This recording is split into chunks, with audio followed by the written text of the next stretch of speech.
1051. Power 1051's The Breakfast Club. We got a guest in the building. My guy, No Malice. What's up with you? No longer Malice. Why no are you Malice. yelling at him, first of all? What's wrong with you? Good morning, No Malice. How are you feeling today? Yo, good morning. How you doing, Angela? I'm doing great. Thank you very much. Good. Now, we did see the video of you burying Malice. Yes. Had to do away with that. Yeah, did away with that. And I know you have the book out and everything, and you had a whole revelation. And Absolutely. Not that you haven't always had religious undertones in your music and always been a Christian, but now it's just stepped up a notch. Mm-hmm. Right. Well, I just seen some things, and it's always been in my music. It's always been there, and I think what my fans didn't know what they were witnessing was me battling, with myself. I think the content of the stuff that the clips always talk about, even though it's very real, I think we did it, too well, and I think some people walked away with the wrong message from that, especially seeing a lot of our friends, manager, and people that we consider family get locked up. And, it's definitely an eye-opener, and I really don't want to, glorify that like that any longer. A lot of rappers do that. They celebrate the drug culture, but they don't really talk about the harsh realities of it, like how people end up in jail or dead. Right, exactly. And we've lost a lot of friends. If we go back from the time when we first started with our first album, friends that passed away, friends that are in jail. I mean, there's still indictments going down in Virginia right now. So, if I could just spare some of the young cast, the youth, some of the trials that go along with this music that is just so great and that you love bobbing your head to and rocking out to, it's good to enjoy it. I dare not condemn it. I love it, but when I listen to that music, I listen to it and I don't let it mold me. I don't let it make me who I am. I'm already who I am. So I just enjoy it and take it for what it is. Now, I also read that you said that you were suffering from depression. Yeah. For a certain amount of time, because you said you were very busy, like chasing women, chasing money, trying to get your dream cars, trying to get all of those things. Sounds like fun. But then even when you get it, it's like you still want more. Listen, it's something about this thing that we're in called the flesh that never stops. And I realized that in being in this industry for as long as I've been and seeing the things that I've seen and accumulating the things that I've accumulated, and having all of that and still feeling empty inside, it really showed me something, and that's what I find to be so ironic right now, is that to be at the pinnacle of your career and to be touring and making money and having the things that you want, but still not fulfilled. And I just knew the life that I was living wasn't right. And that's not everybody. I'm just telling my story. Right. In my book, Wretched, Pitiful, Poor, Blind, and Naked, just tells my story and the things that I've experienced. So it's like a diary, like memoirs.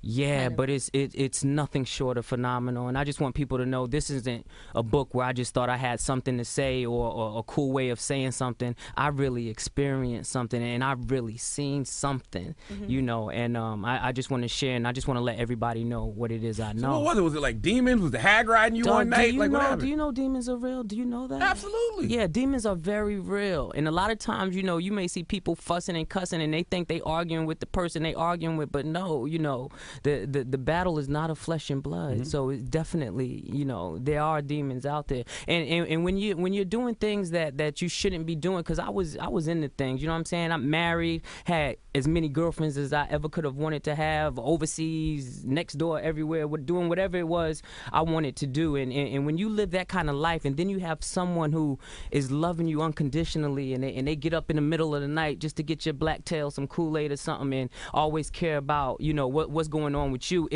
it's like they're throwing hot coal on you without even knowing it. That's what I try to tell Charlamagne. And I realized that I always thought I was entitled. I always thought that I could do.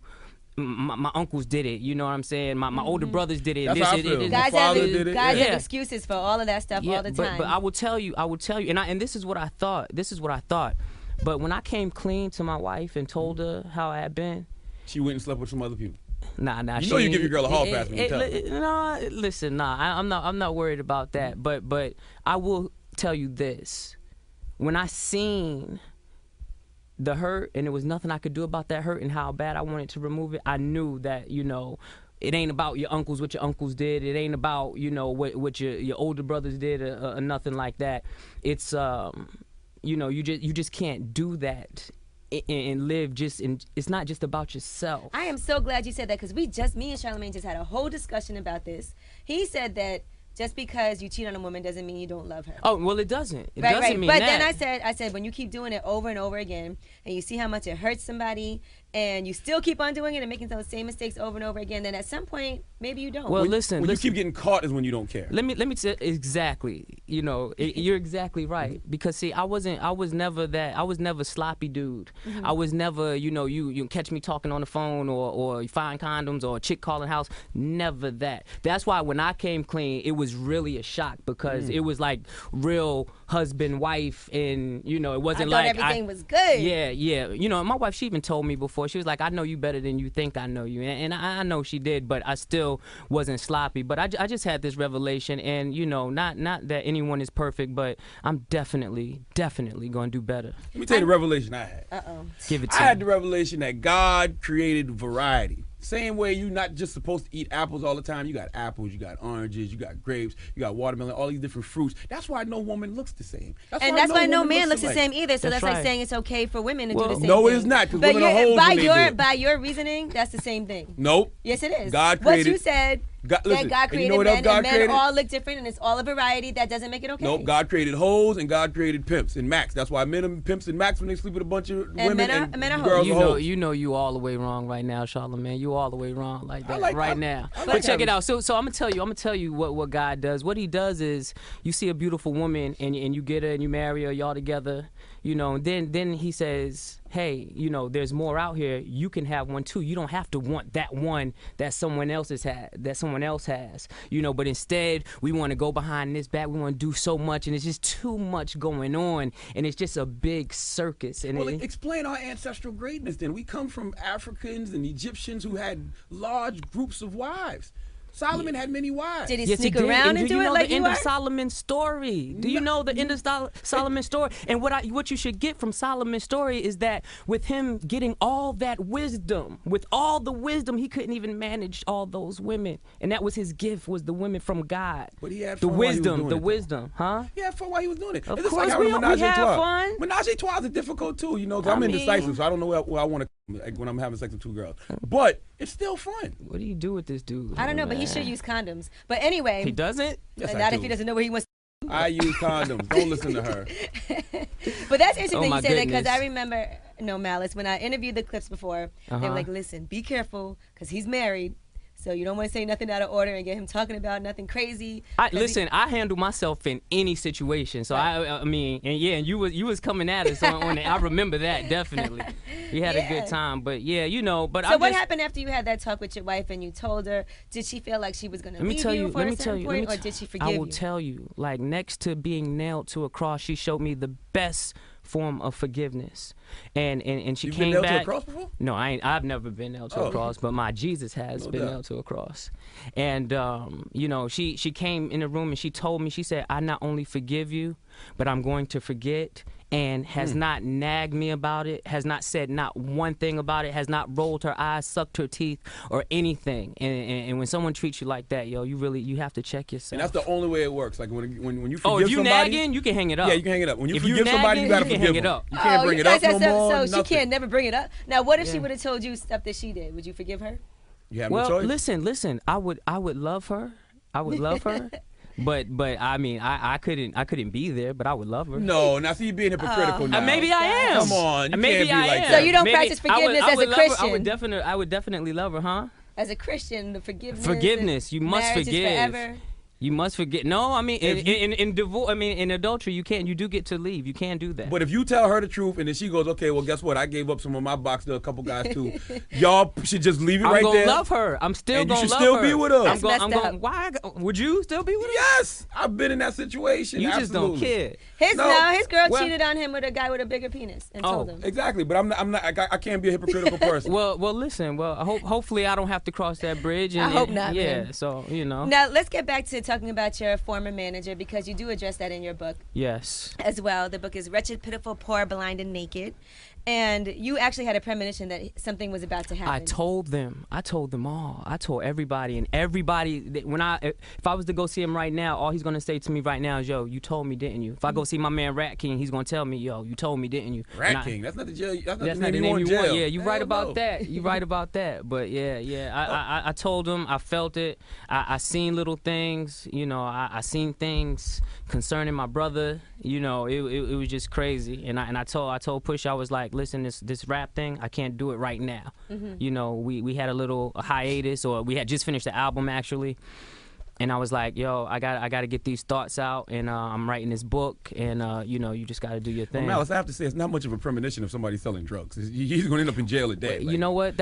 I'm glad you said that, because that is nothing but the truth. Yeah, it's not a premonition. It's like common sense. Like, okay, but it actually happened like right after. Yeah, You selling dope, mine, I felt it though. I knew it was going down. I knew it. And when we were in Miami and they came to Miami and I seen everybody's faces, I just had a feeling. And it came out of my mouth. I said, Rat, I said, yo, if you go to jail, I said, it's going to break my heart, bro. And then he goes and he tells another friend of ours after he gets locked up, it was like I was seeing signs from everywhere. And he said, Malice just said, you know, if I go to jail, it's gonna break his heart. And he said, I don't know where that came from, and I don't even know where it came from. Drug dealers eventually go to jail. That's just the way it is. But he was doing that for a minute. I mean, we should tell him. We should tell everybody. He got sentenced to 32 years right, in prison. Are you still speaking to him regularly? I talked to him right before I came here. Yep. Okay. Yeah. Now, do you think that you're slightly psychic, because you talk about different instances where you knew something was about to happen and then it happened right after you told the person? No, I don't think that I'm psychic. I think, you know, God. I think you got common sense. I have common sense, and I believe that God allows you to see things that He wants you to see, you know, and testify on His behalf. Now, you're saying that you're not going to be doing any type of Christian music. Now, you're still doing a Clips album. You have your own solo album that you're about to put out. I'm working on my mixtape right now. I'm more than 50% done with it.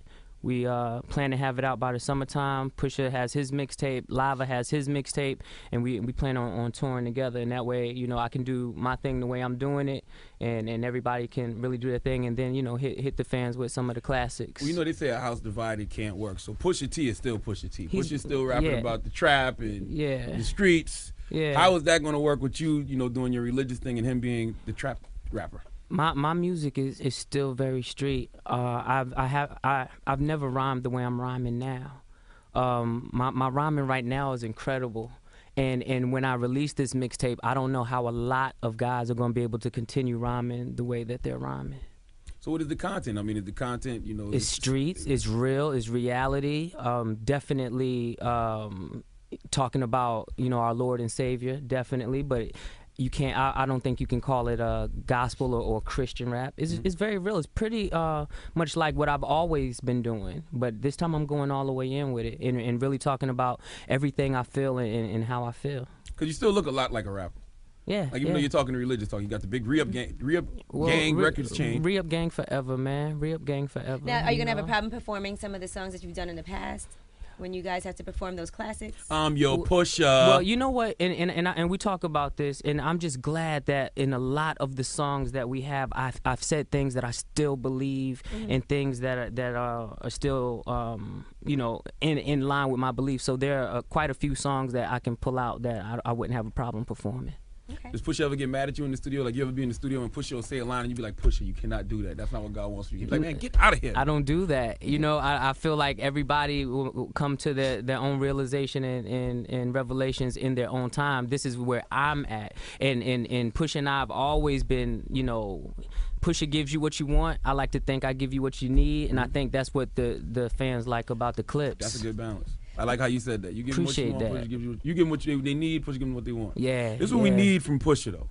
We need Pusha to cut his cornrows, man. It's 2012. It is no reason for a grown-ass man to still have cornrows. I think he's planning to do that soon. And I feel like he will not truly reach his full potential until he cuts his cornrows. I don't see what the problem is. He can look at you and see what he's going to look like without them. I don't get it. Like, what's the problem? Listen, man. Push is doing his thing. I don't think nobody's touching him lyrically. And the thing that I love about Pusha, and one thing I want the fans to know that they can count on, like, you get in reality. People think that, you know, he's just up there rhyming. Like, when I listen to the stuff that he's saying, I was like, I was there for that. I remember this. I remember that. And I think a lot of our fans, they gravitate to it because they know it's coming from a very real place. So, you know, in case you didn't know, I'm just letting you know. Did all your people start getting indicted after y'all started rapping? Yeah. So it's probably y'all fault. No, y'all probably brought so much attention caught up to the situation. No. I mean, you know, we were all out there. Everybody was having a good time. Don't say y'all. You don't want no conspiracy charges. No, I'm not worried about none of that. Gotcha. I'm covered in the blood, so I'm not worried about that. But I mean, we did things together. We had fun together, and you know. If I was rapping, they were rapping. My friends were with me. All of our homies come up together. We were all together, so we all enjoyed this. And you know, you just gotta pay. You know, the price is a consequence to all this stuff. I remember Pusha T told me a very complicated story about that. Like that Bron had it a long time ago. I'm like, yo, what happened with LeBron? Who was the chick? Pusha. Oh yeah, Pusha didn't Pusha bang Bron's girl or something. Oh my goodness. I think it was some chick that Bron was saying. I don't know. Yeah. My goodness. Were you there for that? My goodness. No, I was not there for none of that. That's what I need. I need 16 bars from you, No Malice, because I want to hear where you're at lyrically right now. I want to hear where you're at. I want to hear the content. Like, just, I don't care if it's pre-written. I want to hear where you're at right now. Where's No Malice? I told y'all before, it's the re-up gang trinity, standing before you in all its divinity. What's with the questions and all of the second guesses, like my introspective thought and get you up out your messes? How you find fault with giving niggas direction, like I did something wrong by recognizing my blessing? The rumors need addressing, so I'm here to tell. Why Malice ain't get signed, Malice won't for sale. Counted Malice out like Malice don't prevail. I was something like Houdini, how I avoided the jail. Something about a cell don't sit right with me. That's when I saw the light, it was like Ike hit me. What communion does Christ have with Bilal? The sweet price of freedom, I love it like my child. How you see the truth but still be in denial? If the Lord is my judge, then I'ma take it to trial. Okay, all right, okay. That's still good for you, Charlamagne? That's tough, that's cool. Now let me ask you this, you also posted a video about your cars getting repoed. And you were saying you did you miss payments or what happened with that? No, a car never got they came to get my Hummer. Okay. Like, they came to get my Hummer. Was it a Porsche and a Hummer? Yeah, I had a Porsche and a Hummer. You can't give 10% to Christ and forget about the IRS. The IRS need their 10% too. Listen, yo, you know, that's definitely my story, but I've never had a car repoed, so I'm gonna let you know that right now. But yeah, they did come to take it one night. You know what I'm saying? You seen it. Yeah, I saw it. So all right, yeah, break that down for me. So you just didn't finish making payments. You didn't want to. No, I just didn't. It was just I was just late with it. I was late with the bill. So they was like, yo, you know, coming to get the jail. I'm like, yo, I'm gonna pay it in the morning. Dude was like, he looked at my house. He was like, okay. You know, he said, I believe you, I trust you. He said, I thought it was a mix-up when I seen your crib, and then, you know, he let me slide. Say, Malice may not pay when you call, but I'm always on time, just like my Lord and Savior. That's right. That's right. Start doing those automatic deductions from your account. Yeah, maybe, man, maybe. All right, well, Malice, we wish you much success. No Malice. No Malice. Yeah, I forget sometimes myself, but that's what it is.